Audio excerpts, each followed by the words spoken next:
Business Connections Live, the UK's leading online business channel.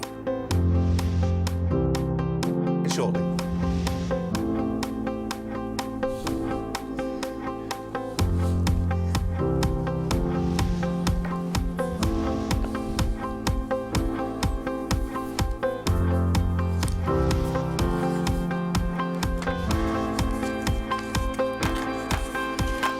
This is Business Connections Live with Steve Hyland.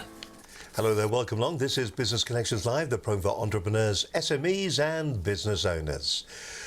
Now, on today's show, we're going to be finding out about making better decisions that deliver better outcomes for your business and also for you, because that's pretty important these days, isn't it?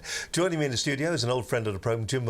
I use the term old loosely, but joining me in the studio today is Jim McLaughlin. He's the group chair of Vistage worldwide. Jim, it's lovely to have you back on the show again. For those people that have known you from before, it would have been Axial Marketing. That's where they would have known you Axial, from. that's right. So which I still run. You still run that? I'm still the managing director of Axial. So that's a marketing and promotion company, isn't it? Yes. Yes. So we provide a range of marketing services. We do two key things really for our customers. Our customers are typically SMEs that want to find new customers, that want to grow, and we do two things for them. One of them is we help them understand their marketplace better through market research. And the other one is we help them find new customers and new business partners through lead generation programs.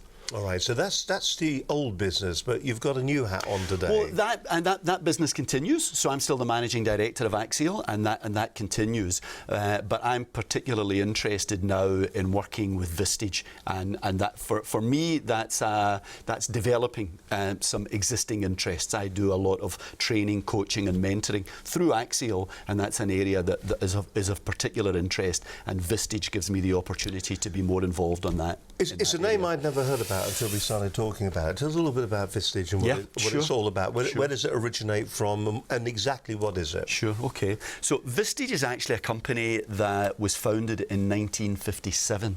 So it goes back, what does that make, 60 years? And it was founded by a guy who ran a business in Milwaukee and used to meet with other business leaders. So these were small and medium-sized businesses. The typical business that Vistage works with is probably turning over somewhere between £3 and £40 million a year.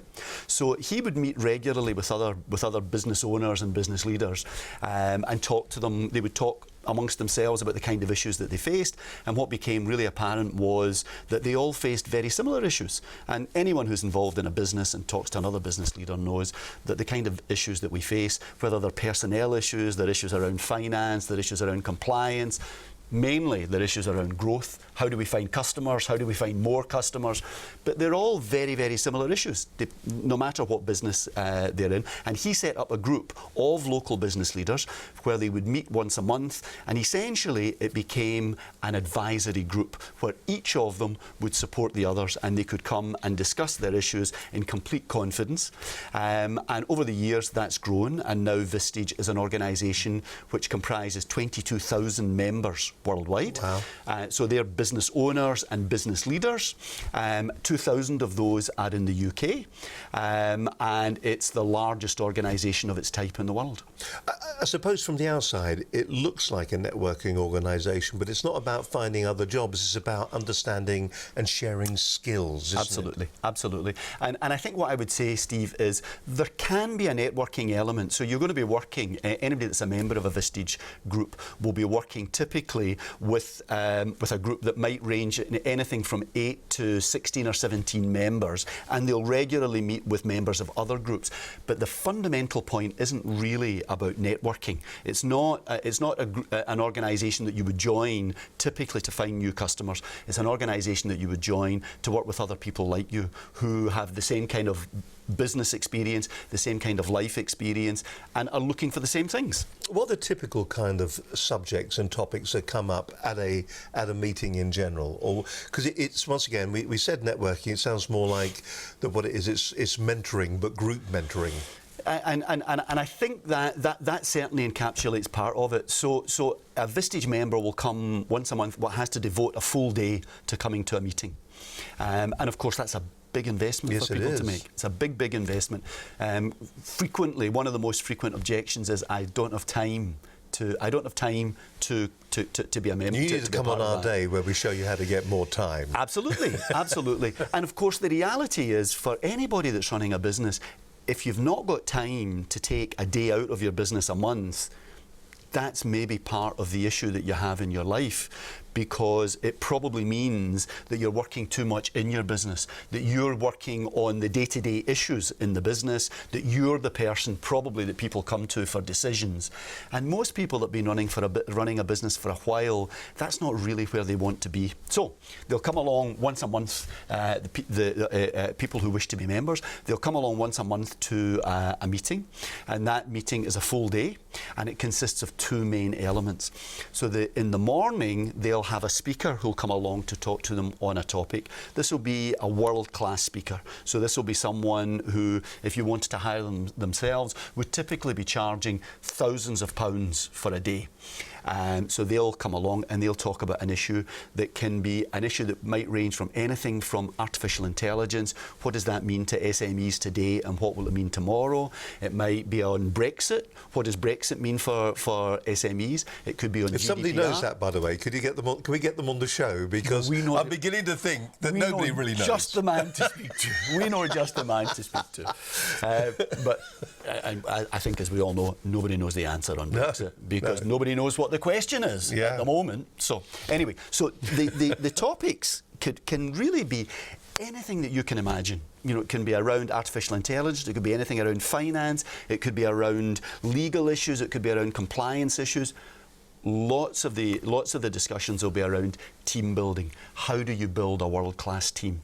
How do you build a world-class management team? So it's the soft skills of management, it's the soft skills of marketing, sales and things like that. Absolutely. And people are sharing their experience with one another.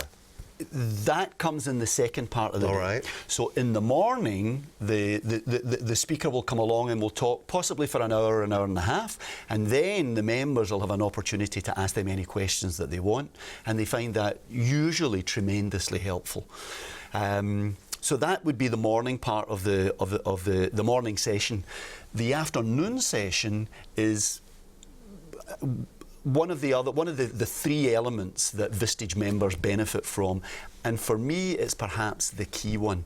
This is where the members will all sit around a table, and each of them has the opportunity to bring an issue that they're dealing with in their business. And we can talk as we go about what some of those issues actually are, some of the ones that I've heard discussed recently. But it can be any issue that relates to their business, and they'll describe what that issue is.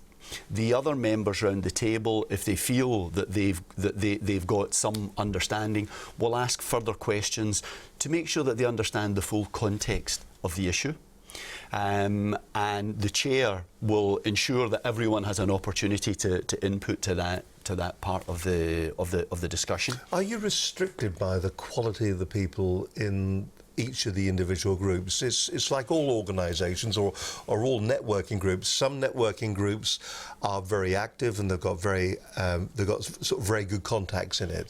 Are you restricted, or is there some form? Can anybody just rock up, No. pay a membership fee? No.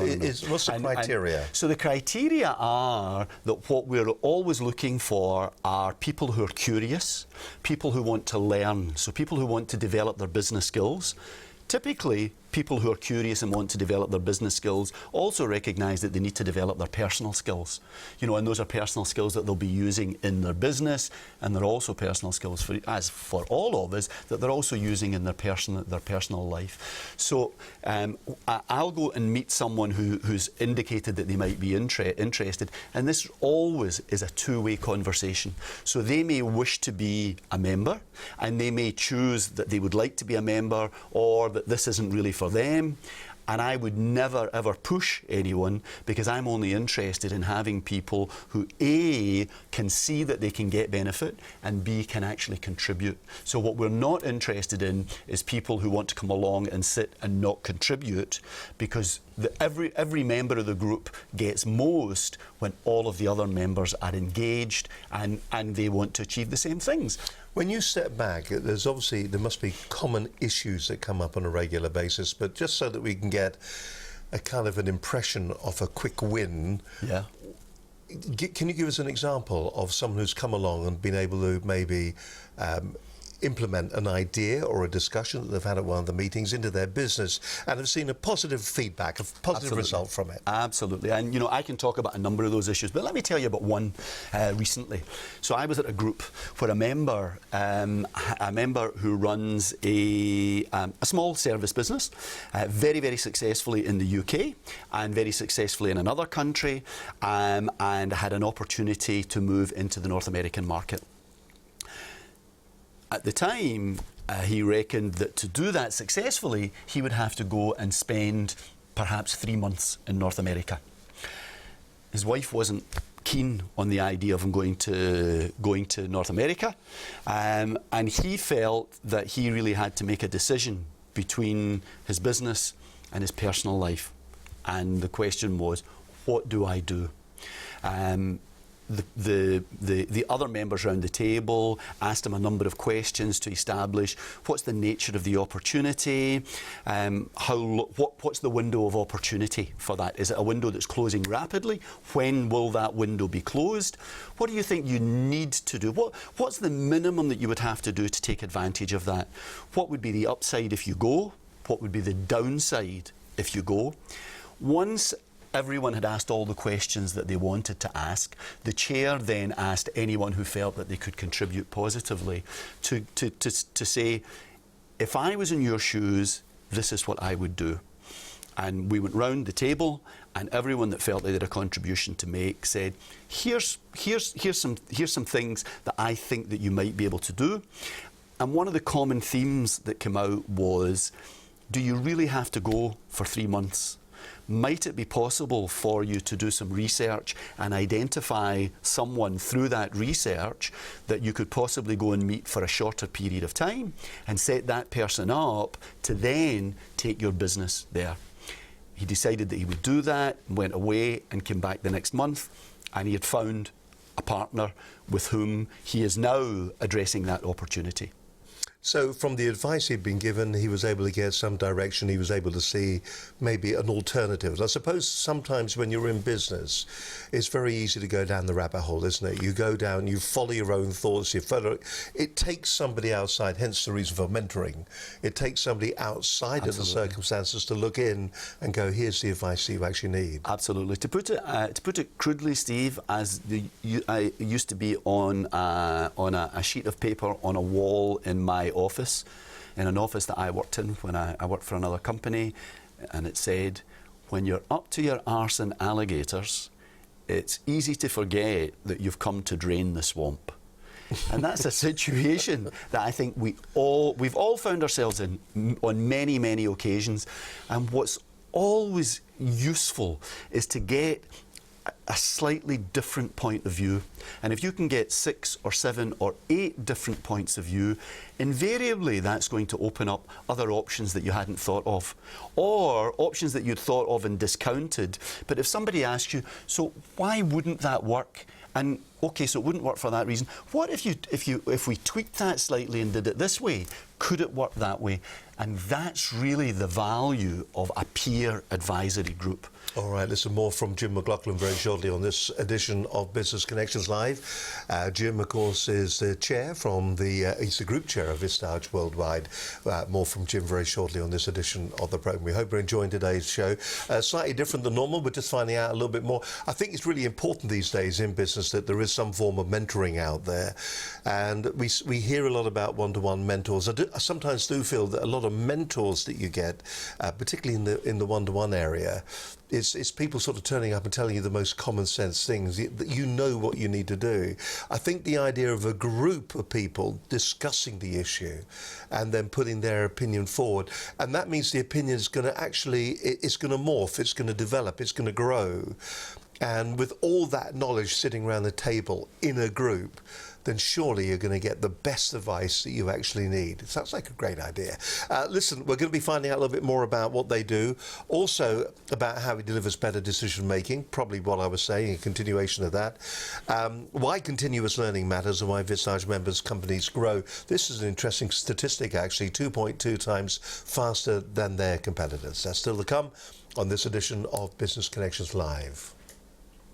It's great to have you with us. Not quite as hot as it was last week. Here we are. It's cooled a bit, but they reckon by the end of the week it's going to be hot, warm and humid once again. Oh, we all can't wait, not. I don't know about you, but I've just about had enough of it at the moment. But somebody, I saw a tweet from somebody that I know, and he put up, he said, how long will it be before we start complaining of the cold? Last week we were all complaining how hot, now we're complaining about how cold it is. Let's look back at last week when it was a sweltering 30 degrees when the program was going out.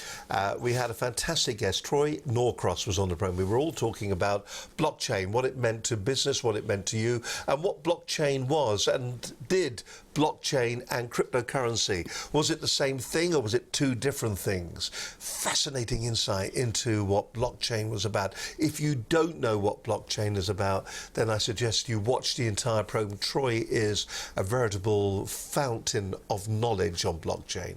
But just to give you a bit of a taste, here's what happened on last week's edition of Business Connections Live.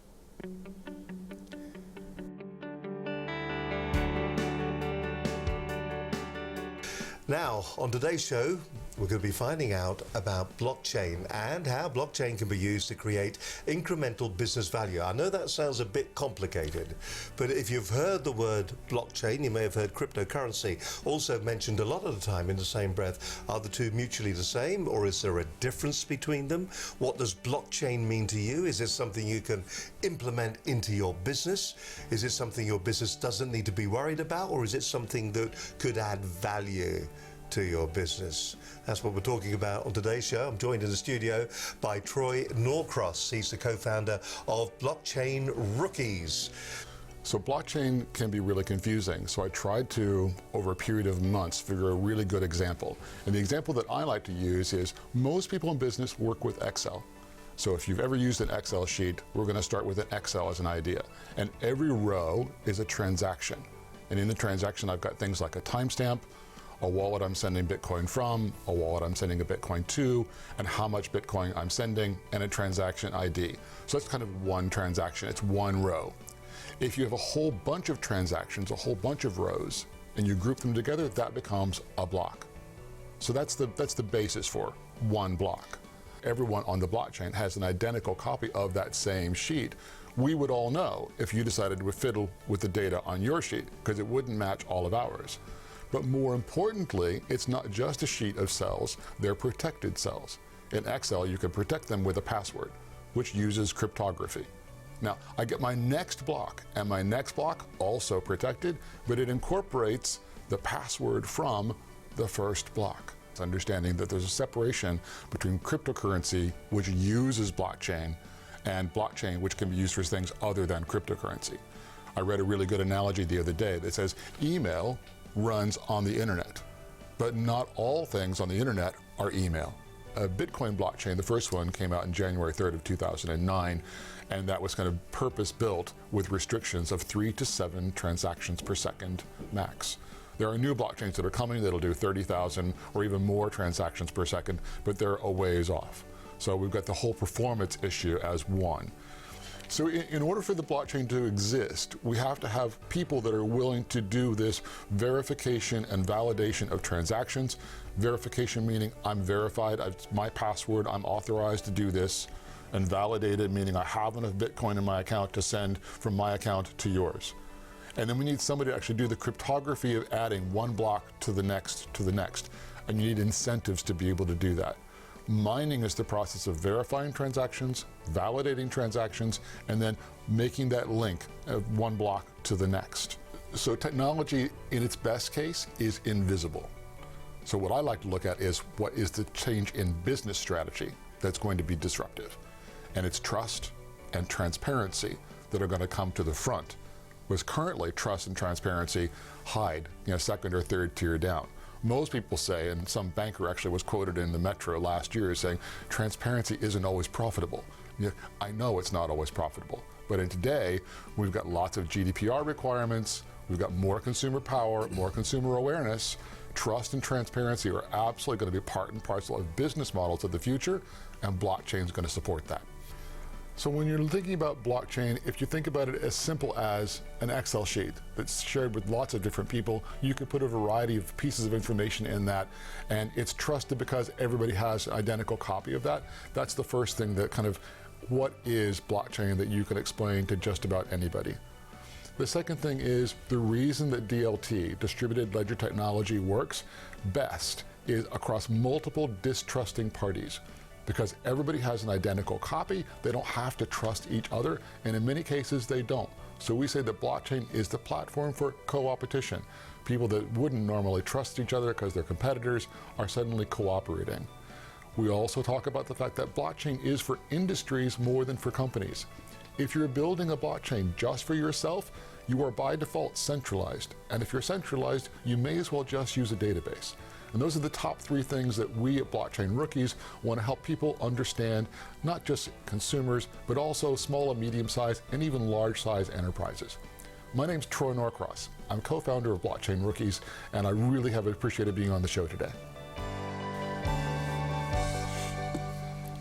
Troy Norcross there, and a great show on blockchain. If you know nothing about it, we were just having a bit of a chat just a moment or so ago. There are a lot of these startup companies at the moment that are blockchain based. If you think that blockchains is cryptocurrency and cryptocurrency is blockchain, watch the program because all that will be explained. The two are not mutually the same. They are different. One is using the other to qualify the other, if you follow my drift.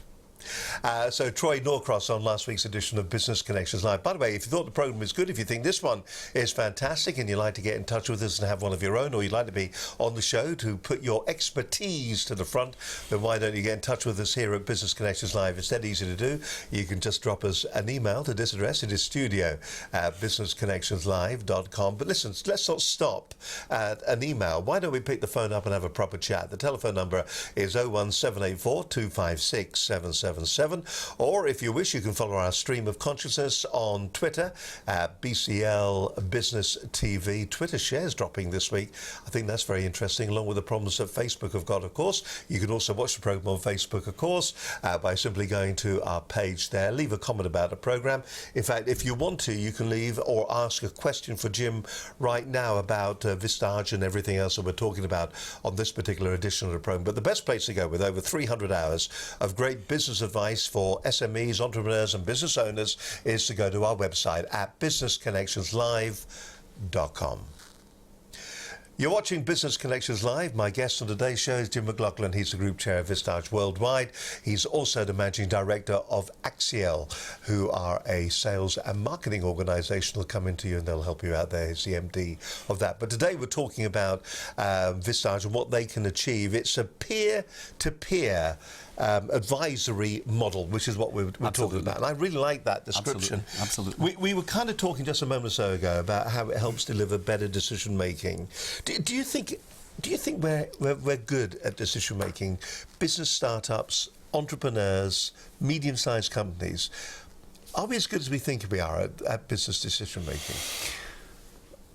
Well, my guess, Steve, is that most of us probably don't think that we are particularly good at decision making. Right. And maybe we don't have the confidence sometimes to make the decisions that we ought to make. And that's where you can get the benefit. And we all do this with our friends and family members. We talk over the issues that we're facing and say, I'm thinking of doing this. You know, I've got this person, big problem. You know, he really doesn't go on well with the rest of the team, but he's got these unique skills. So on the one hand, I need those skills. On the other hand, I lost 3 people last month because they can't work with them. What do I do? Mm-hmm. Well, that's a terribly difficult issue, and it's the kind of issue that faces almost every business owner at some stage. So there's great value, I think, in being able to find a forum where you can be confident that you can discuss in complete confidence under Chatham House rules. These are the issues that I'm facing. And frankly, I don't know what to do. Or I think I know what to do, but I'm not really sure. And just getting other people's point of view. Do you think business owners see that as a sign of weakness sometimes? I think that many business owners do. I think that many business owners do. So let me tell you something that you mentioned a moment ago. Dun & Bradstreet have done some research for Vistage. And the research shows that organisations that fit the Vistage profile. So this is who are what? So these are organisations that are turning over usually somewhere between 3 million and 30 to 40 million pounds a year. This could be a relatively small business. That could be a recruitment relatively company. Small. Could be Relatively small. We've got members that are turning over actually hundreds of millions. We've also got members that are turning over less than 3 million, but their owners are determined to grow those businesses. Mm-hmm. The common theme typically for a Vistage member is that it's someone who's curious, it's someone who wants to grow their business, it's someone who wants to continue learning, it's someone who's open to discussion, it's someone who's open to saying, you know what, I don't know the answer. Everyone that works with me wants me to have the answer, and they think I should know the answer, and I think I should know the answer. But what I know is I don't know the answer. So it's someone, typically, and it really has to be someone who's open to go through that difficult door that says, I know I don't know the answer, or I might know the answer, but I'm not sure if it's the right answer, and to ask other people, if you were in my shoes, what would you do? When you look at you sit in the chair, and so you make certain everybody has their say around the table. Typically, the questions, we sit here and we do this every week, and in many respects, I suppose, this is a small one-to-one peer group that's going on here. But it seems that sales and marketing tend to be the big problem areas. People don't truly understand what marketing is all about. When they're too small, they can't afford to do the marketing. When it comes to sales, it's the sales techniques. It's probably just picking the phone up and actually doing action. So you pick the phone up and you phone somebody. Primarily, if you don't do those two, the rest of it doesn't really matter very much because you don't have a business. So when you sit down and you're the chair, what are the questions that are asked? Is it typically sales and marketing issues that people come to you with? Let me give you some examples. Already I'm excited. Jim McLaughlin, I knew you'd be prepared. Some example issues. So some of the ones that I've heard recently are, we've got a member who has a technology business. Mm-hmm. And works with various partners. One of those is in Eastern Europe, and he wanted to know, should I think about merging with this partner? Should I think about buying them out? Should I think about not working with them anymore? Another one had someone who was in the situation that I described earlier on, someone who had a very valuable skill set, but sadly that skill set didn't really include very good personal skills, people-to-people skills. So the question was, should I keep this person? Should I get rid of this person? Another one was, so our members are in lots of different areas. Well, I'm just sort of saying, that's mergers and acquisitions that we're talking about there, which is an area that a lot of people can't get advice on. It's a personnel issue. A small company that's growing is going through those growing pains. They don't have an HR team that's working with them. Maybe they're bringing in something externally. A lot of small businesses, of course, try to do it themselves.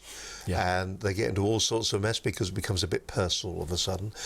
So do the sales ones come up and the marketing ones come up? Do they talk about those as well, or was I wrong there? No, frequently. I mentioned one earlier on that someone had an opportunity to expand into North America and wasn't sure if the resources were available and if the moment was right and if all of the things in that person's life were right to do that at the time. So yes, the sales and marketing issues come up. But many of our members run construction companies. They run manufacturing manufacturing companies, they run schools, they run sales, they run marketing organisations. They could be running any kind of organisation, and they come from various different backgrounds. They'll come from a financial background, they'll come from a legal background, they'll come from an HR background. So they'll have areas in which they have deep expertise, but anyone that runs a business knows that you have to deal with all kinds of issues. So you won't have expertise in all of those areas. But would you not agree with me that somebody who starts a business, they are of a particular ilk, aren't they? There is a particular mindset that they have. Yeah. And to a certain extent, to get to where they are, to build a business to 3, 4, 5, 10 million pounds from startup, you are talking about someone that is quite focused and maybe quite difficult to work with. Can be. And that means that they've actually got to learn these new skills. So how important is it to be open to take that advice? It's all very well going to one of the meetings where you're sitting there and everybody's giving you the advice, but if you walk out the door and you don't use it because of your own way that you do business, the whole thing is just a waste of time. So, absolutely. So how do you sort of mentor people so that they understand the advice that's been given is useful and therefore they should apply it to their business? So let's come on to the mentoring in a moment. All right, then. But before we get to that stage, there is a process that potential members go through to decide, is this right for them? Because it's not right for everyone. Because if you're not the kind of person that's open to have that kind of discussion and is open to receiving hard questions about how are you going about this, why do you do it that way, what kind of results are you getting from it, do you think that's the right way to go about it, might it be better to approach it from a different angle. If you're not the kind of person that wants to have those kind of discussions, then you're not the kind of person that really should be a member, because there's a big investment to make. So do you feed that back to them? Do you say to them, look, thank you very much, but no thank you? Yes. Yeah. Yeah. So the process that we would go through typically is through one source or another. I would have identified someone who I think might make a good member for my group. I'll then contact that person. We'll probably have a chat on the phone for about 20 minutes. I'll learn a little bit about their business. I'll give them an overview of this is what Vistage offers to its members, and we'll decide at the end of that conversation, does this sound like the kind of organisation that you think that you might be interested in learning more about? And do you sound like the kind of person that I want to learn more about? And if that's the case, then we'll arrange to meet, and we'll arrange to meet for a long discussion. That discussion might be an hour and a half, so that I can get some in-depth view of their business, of the issues, the challenges, the opportunities that they face, and what kind of person is this? And that person can get a more in-depth view of this is the kind of benefit that you might get from being a Vistage member. Does it sound like a benefit that you want to have? Does it sound like a benefit that you would be open to receiving? And at the end of it, we'll both come to a conclusion, and their conclusion will be either I want to be a member or I don't want to be a member. And my conclusion will be either I would like you to be a member of my group, or I don't really think that you are someone who would contribute positively to our group, or perhaps I think that you're someone who doesn't need our group, so I don't think that I would want you to be a member, because the dynamic of the group is absolutely fundamental. Do the groups, when you talk about the dynamic of the groups, do you have specialist groups? Is there a specialist group, or is it a regional group? Is it based on location, or is it based on speciality? Typically it's based on location, but not always. So I have colleagues who are based in London, who have group members who travel from Manchester on a monthly basis for a day's meeting. We have a chair who's from the Midlands but now lives in San Diego, and he has 2 groups in San Diego and he has a group in the Midlands.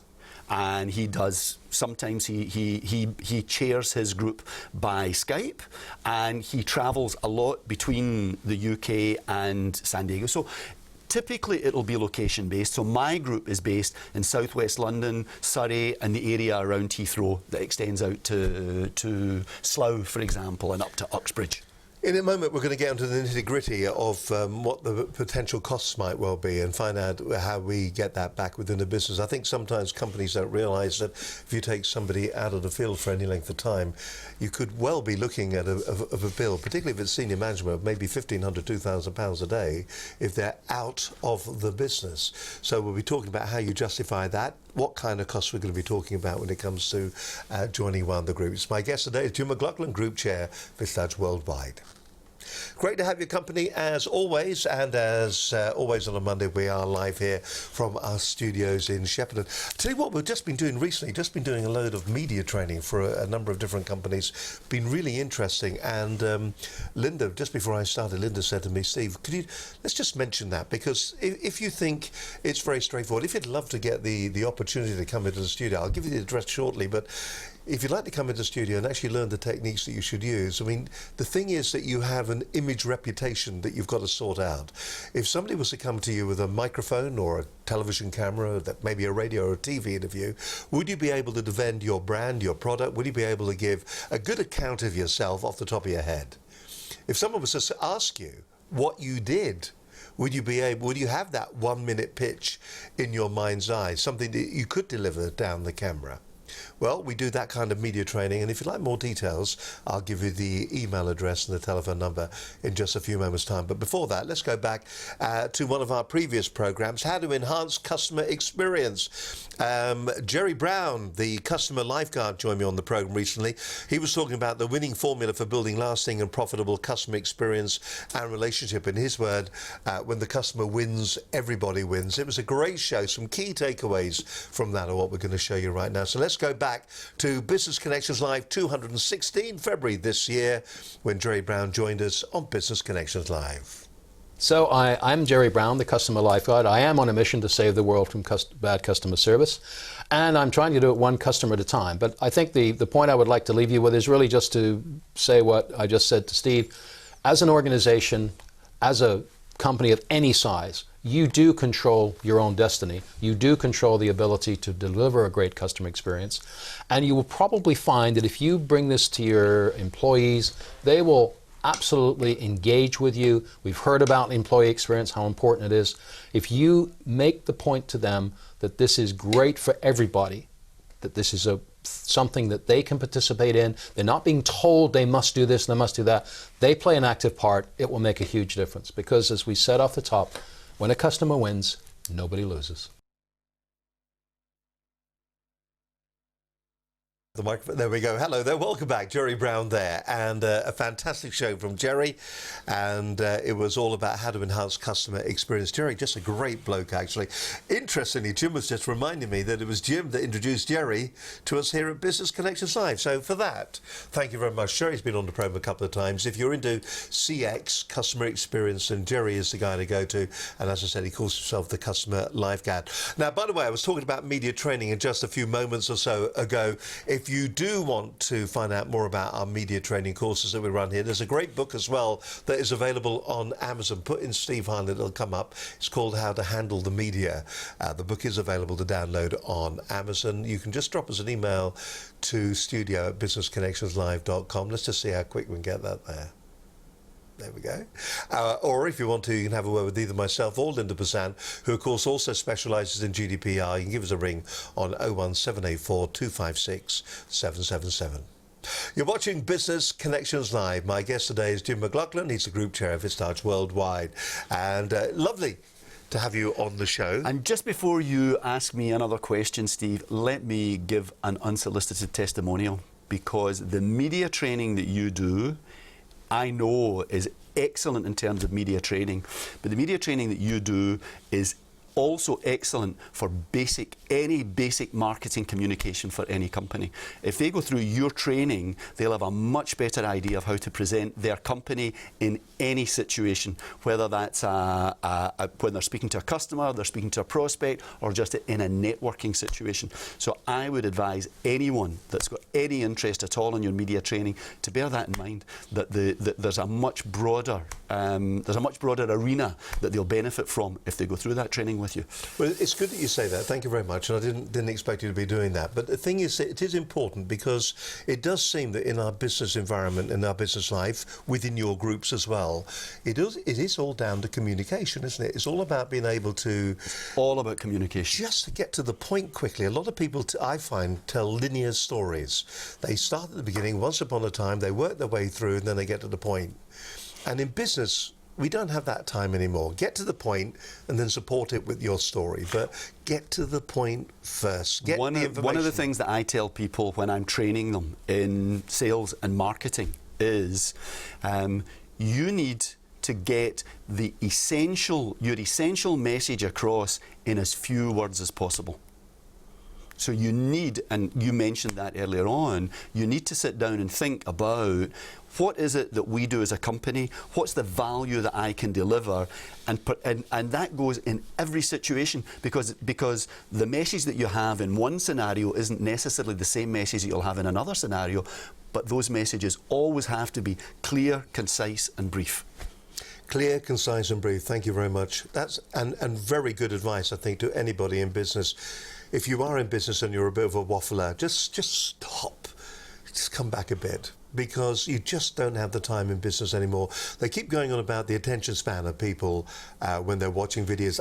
There's a load of, I think, rubbish around what our attention span is. If you actually correlate what is said these days, it seems that our attention span is less than a goldfish. Well, that's just plainly ridiculous. Last night I watched narrow television. I didn't switch it off. I didn't get bored after a minute and a half. I watched it because I was engaged with it. Now, if your message is engaging, people will watch. I mean, the other one, and it can be of any level. So last night I was watching, this dates it, the last episode of Poldark was on last night.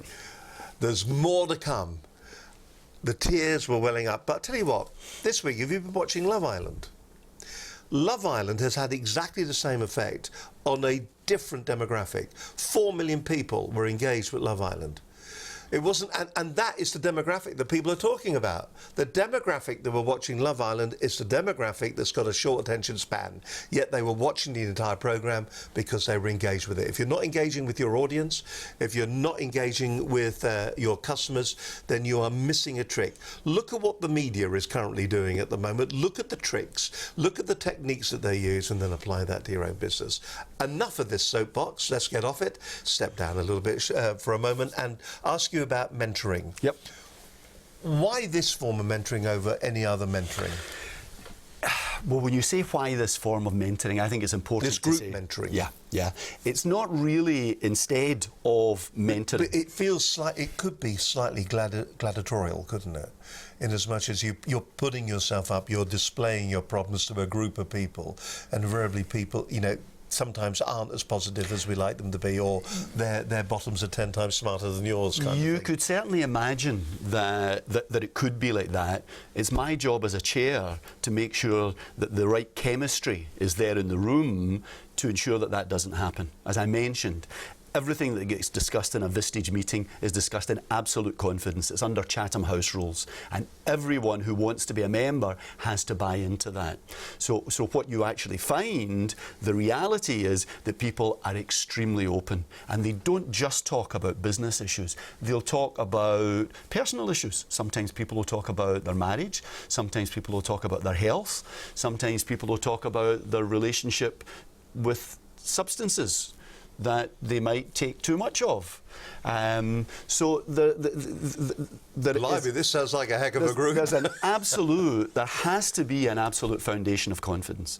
And without that foundation of confidence, we couldn't deliver the results that we do. And as I think you mentioned earlier, and I also made reference to, Dun & Bradstreet have done research on the typical profile of a Vistage member company, and that's a company that's turning over, say, between £3 and £40 million.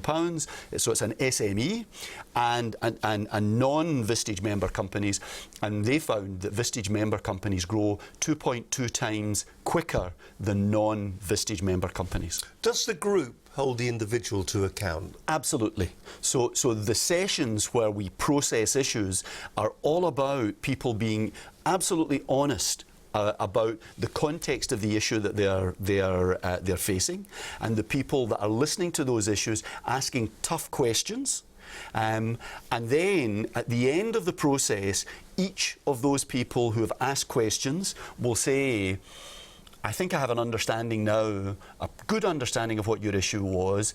If I was in your shoes, this is what I would do. Or just as frequently, when I was in your shoes, this is what I did. This is the outcome that I got. So I would do the same again. Or I wouldn't do the same again because of my previous experience. This is what I would advise you to do. All of the issues are noted, and we'll return to those issues, and the group will hold its members to account. When a member says, on the basis of this discussion, here is the action I'm going to take, they'll be asked, what did you do about that? Because we meet on a monthly basis. So over a month, typically people will have had an opportunity to return to their business and to do what they said that they were going to do. So they'll be expected when they come back to say, I did what I said I would do, and this is the outcome that I've got. And typically that'll be an update, because most issues aren't resolved in a month, straight off the bat. But here's the progress issue. Or they may come back and say, I decided not to do it, but they'll explain the reasons why they decided not to do it. In a group then, so that we can imagine this in our mind's eye, how many people would be sitting in there? Typically 10, 12, 14 people around the table.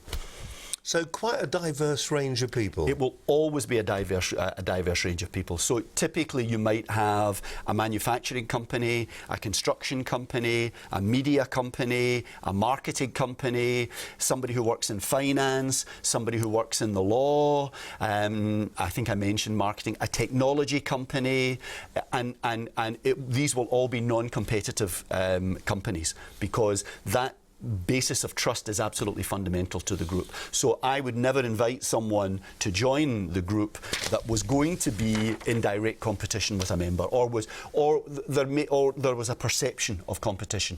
If I thought this would be a valuable addition to the group, but there could be a potential conflict of interest, I would ask the member, what do you think? And if the member said, I wouldn't be comfortable, then that new person would not be invited to join the group. If you were talking to somebody who's interested in this, you say it's my invitation, but obviously people will approach you as well if they want to join this. Yes. What do you think the questions are that we should be asking ourselves as business owners to identify whether this group will be suitable for us? What position do you think would be in?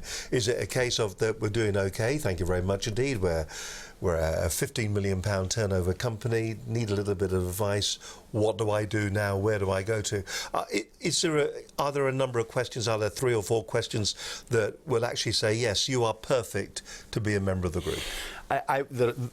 There are many questions, and they'll depend on the person, they'll depend on the business, they'll depend on the stage they're at in the business.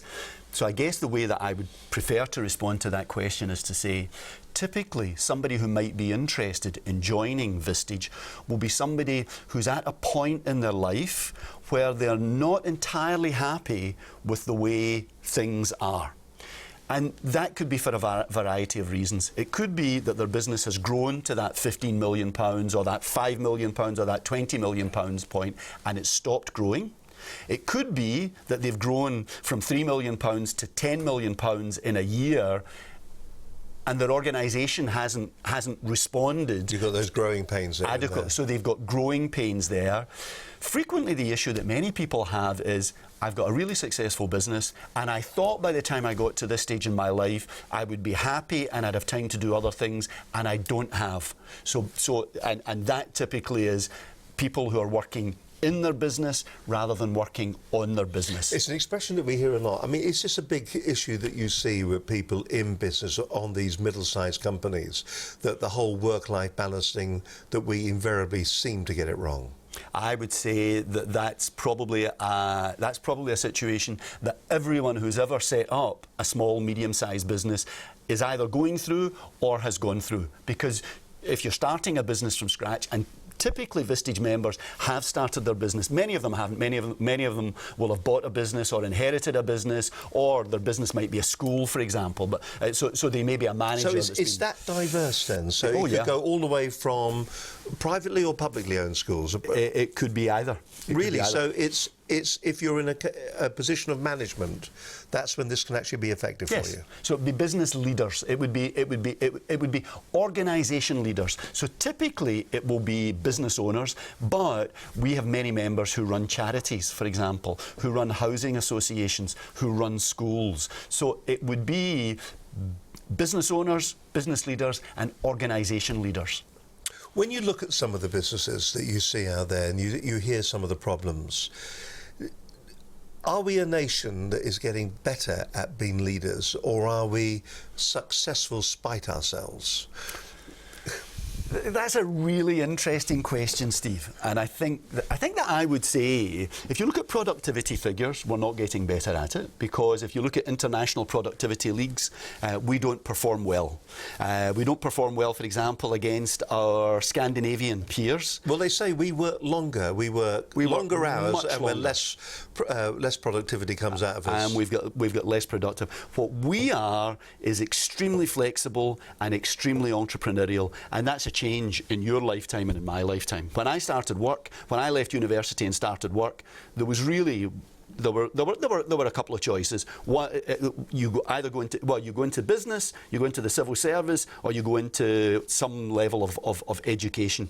Almost nobody left university and thought, I'll set up a business. Now lots of people do that. I met a young man last week who's just set up a blockchain business. On his own money. At this stage, he's looking for investment, but on his own money. So entrepreneurialism is not only an option, it's an option that this country is increasingly good at following. So we're really good entrepreneurs, we're really good at startups, we're really good at growing businesses so far. But one of the big issues that we have as a nation is that most of those startups get to the stage of SME and they don't go beyond that stage. Do you think most startups want their money back too quickly, or the investors want their money back too quickly? That clearly will be the case some of the times. I don't think that holds for most organisations. I think it's more. I think what I see more often is that businesses have grown to a certain stage, and the skills that it takes to grow a business from 0 to 5 million or 10 million or 15 million turnover are completely different to the skills that it takes to grow a business from 15 million to 500 million. And I do sometimes think that when you get to the 15 million and up, you're now on the deck of a tanker. Yes. And the tanker, its own momentum is moving it forward. And sometimes you can have people that do not have the ability to do the startup or to get the business to 20 million. But what they can do, they're nearly successful because because of the tanker effect. Yeah. And it's very difficult to turn it around. Yeah. I mean, you look at some of the large multinationals, you look at some of the energy companies there, some of the people that are running, there is a gross inaptitude of skills and abilities within some of these organisations, yet they're earning big money and they're running a company that is successful. Absolutely.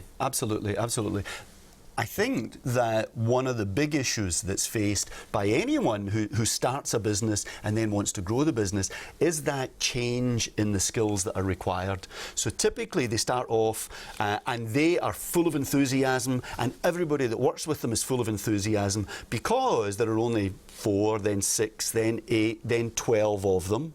Once you get to 15, then you have a change because you can't really successfully manage on a one-to-one basis any more than 15 people. So now you have a business that starts to need to have managers.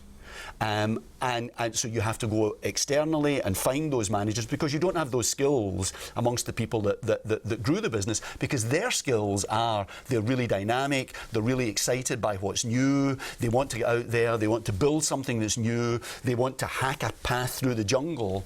Well, now they've hacked the path through the jungle and they're faced with the monotony of the day-to-day grind of actually running a business, and that takes a different range of skills, and you don't always have those skills. And what Vistage offers is access to a range of sources of information and of skills and of opinions and experience that help help business leaders to bridge that gap, to move beyond that point of stasis that they may have reached. All right, then, more from Jim in just a few moments' time. Jim McLaughlin, the Group Chair of Vistage Worldwide. He's going to be remaining on the program. We're going to get the key takeaways from this. We're also, is it a benevolent organisation, or do you have to pay money for it? We'll find out a little bit more about that in just a moment, right here on Business Connections Live. Well, once again, thank you very much for joining us on the live program. We're on Facebook, we're on YouTube at the moment. YouTube, boy, Facebook, wow, they're all having their problems out there. Twitter, gosh, what's going on? Maybe they need to be on one of your groups. Get Mr. Zuckerberg to come in. Wouldn't you? Yeah. Wouldn't we all like to have the opportunity to offer Mr. Zuckerberg some advice? Wouldn't that be fantastic? No. Anyway, Ups. What we'd like to say is thank you to all the people that are downloading the program on a regular basis. Of course, you can watch it on the different websites. You can listen to it as well on the different podcast pages as well, for that matter. But don't forget, do download it on iTunes. Take it with you wherever you go. Thousands of you are downloading each and every one of the programs every month on iTunes. But we'd love you to help us out, if you don't mind. You can give us a nice review. That would be terrific. It's dead easy to give a review. All you've got to do is go along to your iTunes account, find the program in iTunes, then view it in your iTunes account. Once you're in there, you'll see all the list of the programs, but you'll also see a tab that says ratings and reviews. If you go along to the ratings reviews, just click on that, and then you'll see that you can write a review. Just tell us how interesting you found the program, how useful perhaps maybe to the growth of your business. Then leave us a 5-star review, and that will really help us out here at Business Connections Live. The bigger the audience, the more prestige, and of course what it is, the bigger impact into the industry that it will have. More people will watch, and it just helps us grow the channel as well. So we really appreciate you giving us a great review on iTunes in the future. You're watching Business Connections Live. My name's Steve Harlan. Great to have your company. My guest today is Jim McLaughlin. He's the Group Chair of Vistage Worldwide. It's lovely to have him on the show. He's been with us before. He's also the Managing Director of Axial, and you can check them out as well. You'll find Jim's been on a number of programs when it comes to sales and marketing and getting out there. Jim is one of those kind of guys that you can talk to and give you really sound quality advice. If you want to find out more about his website or Vistage's website, then you can go along to their website here. You can give them a call on 1489 770 200. But fulfill the true potential of your business, see the bigger picture, and build a winning business strategy. Find out how to execute your vision for the future and achieve long-term goals. And we could talk about becoming a member, becoming a chair, becoming a speaker on this. And there's some great reviews here. Ian Beardsmore, Managing Director of Advantex, and Robert Bloxham, Zoe Farrington, just some of the different testimonials that are on here. It'll give you insights into what the business is all about. That's a great talent management toolkit. So there's some great tools on the website. Can people go to the website, Jim, and really find out a little bit more about the organisation and get a bit of a feel about it? Absolutely, Steve. Absolutely. The website's a great place to go to.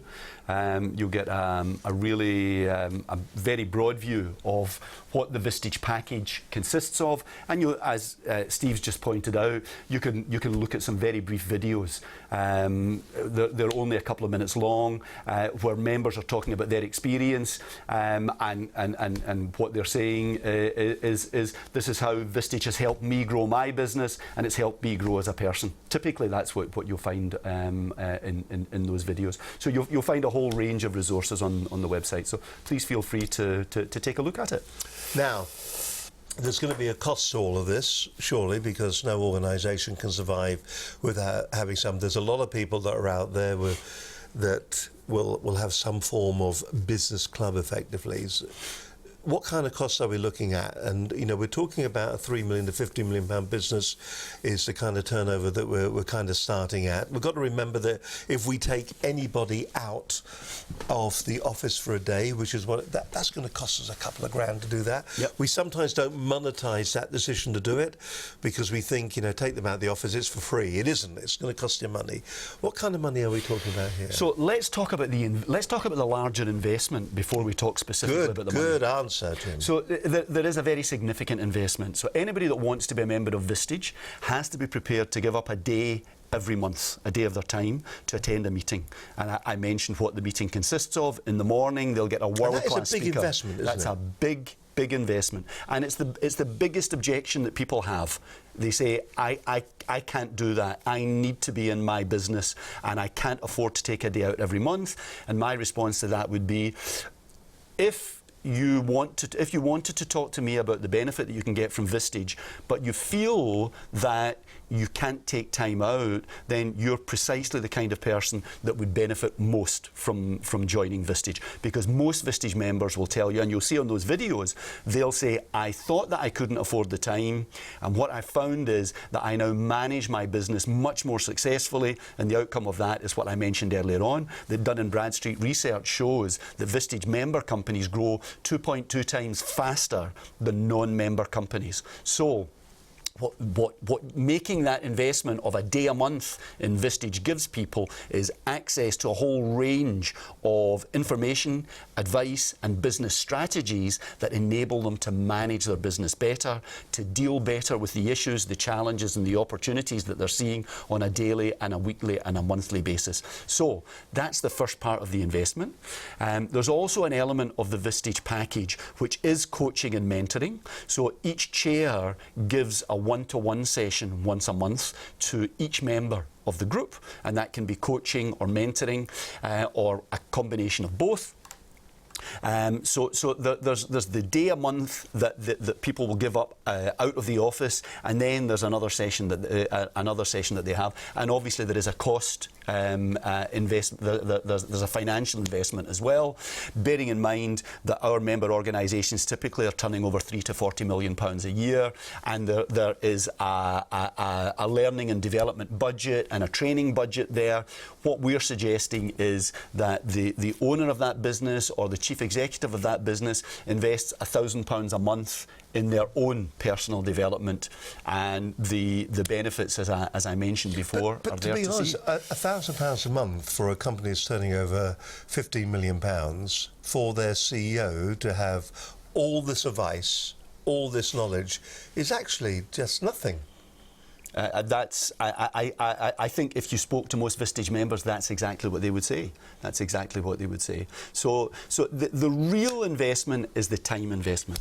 I suppose the fact that you're getting 2 days a month, it is another staff member, isn't it, at a lower level, that kind of investment, but you seem to be getting a lot in return for a £12,000 investment. Very much so, and if you can get a staff member for £12,000 a year, Steve, I think you're doing quite well. Well, that's probably the problem that we've got here at this business, actually. Yeah, that's what we get them for. Yeah. No, we don't. But it's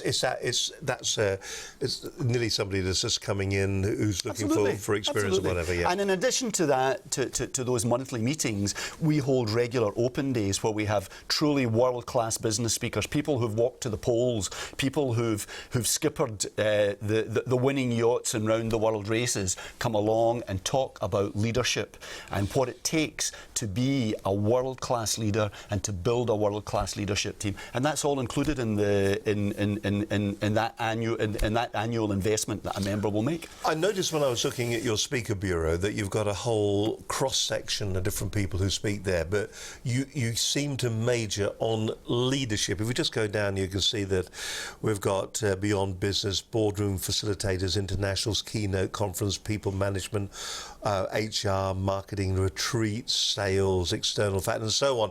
You've got all those different things, but do you think it is solidifying the concept of what true leadership is in business that makes your organisation different from the other organisations that are out there giving business advice? I think it probably is, and I think it's the fact that we are an organisation that comprises 2,000 business leaders in the UK and 22,000 business leaders worldwide, and every Vistage member can access that whole community. And I think it's membership of that community and the ability to exchange information and advice with that community, that's what makes Vistage successful, and that's what makes its members speak so highly of it, and that's what makes them stay. Average tenure of 5 to 7 years.